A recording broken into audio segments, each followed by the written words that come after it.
Hello, I'm Daniel Craig, and I have some questions here, which I'm going to try and answer. Okay, here we go. What convinced you to be part of No Time to Die?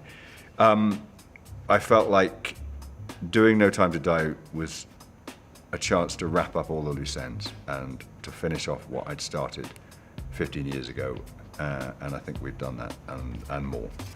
What was your experience like shooting in my home country of Morocco?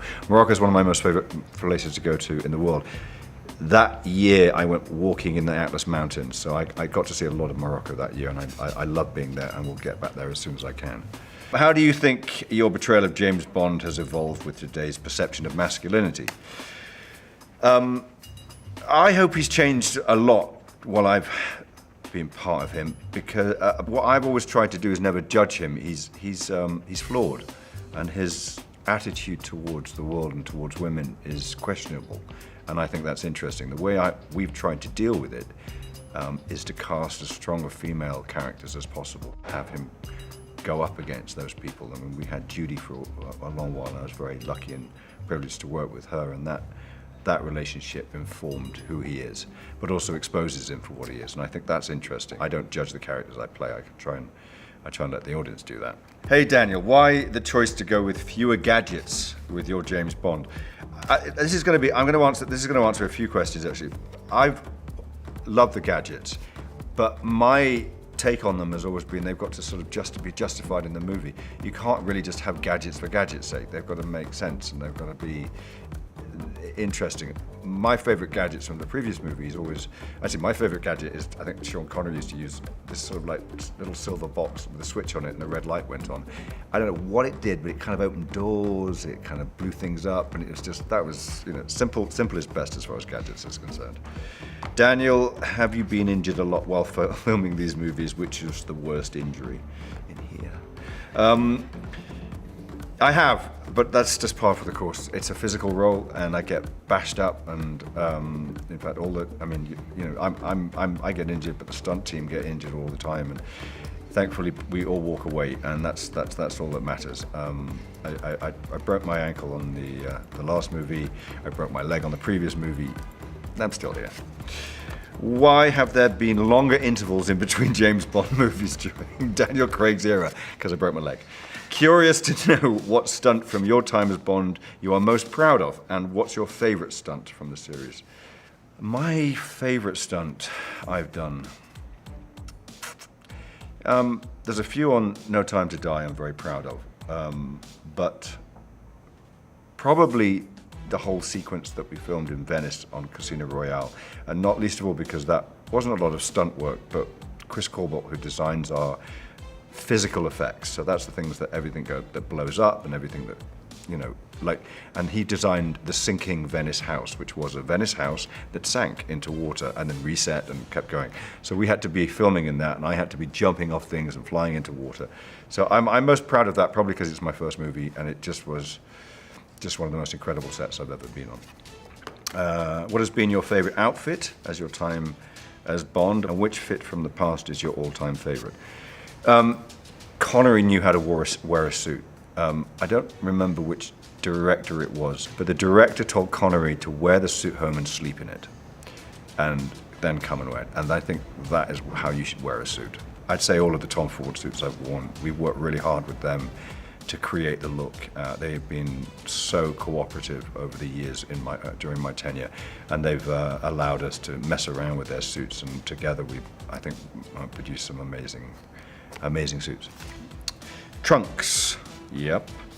Are you as obsessed with them as your fans are? No. Which was your favorite car to shoot in? The DB5. It's like one of the most beautiful cars ever made. I mean, I've driven the DBS and the brand cars, and they don't break down quite as often, but the DB5 is definitely the car. What will you most fondly remember about your time as Bond, and do you have any regrets? No, I don't have any regrets. What I remember most fondly about doing Bond are the people I get to work with. Hello from Sweden. What has been your favorite international location to shoot in, and why? We filmed in Chile, in the Atacama Desert, which is one of the highest, driest points in the world. and has the clearest sky at night because there's an observatory there where you have stars from horizon to horizon. I think that remains one of the most amazing places I've ever filmed in. What was the most challenging, fun scene to shoot? Jesus, 5 movies, what the f***?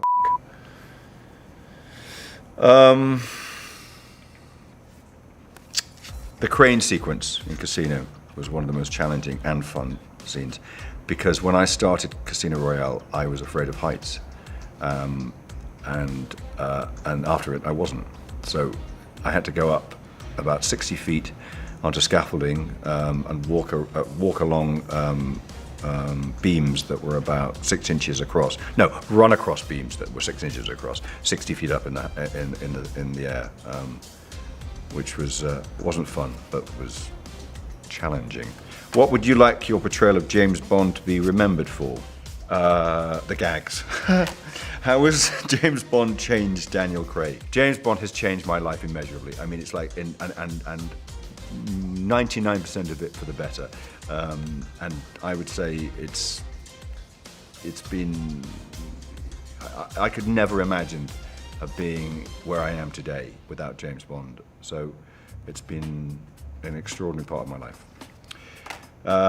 Which one is your favorite James Bond movie and why? Goldfinger, I think, is my favorite James Bond movie. I love Dr. No, but it was sort of where Sean Connery became the James Bond that we know and we love.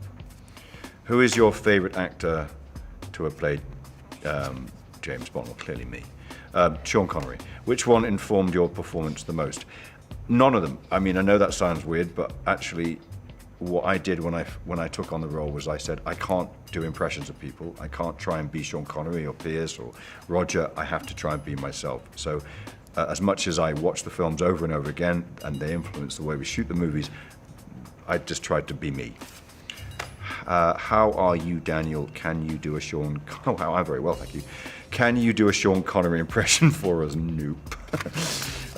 What makes Daniel Craig's James Bond different from his predecessors? I play him. What can you tell us about the villain in No Time to Die, and what did Rami Malek bring to the role? We were incredibly lucky to get Rami. He just cut off the back of an Oscar. He's one of the most popular actors in the world at the moment, and he came and hit it out of the park. He's extraordinary in this role because he's an extraordinary actor. How has it been working with Phoebe Waller-Bridge? What did she bring to the script? She's one of the most talented writers around, and we were incredibly lucky to have her.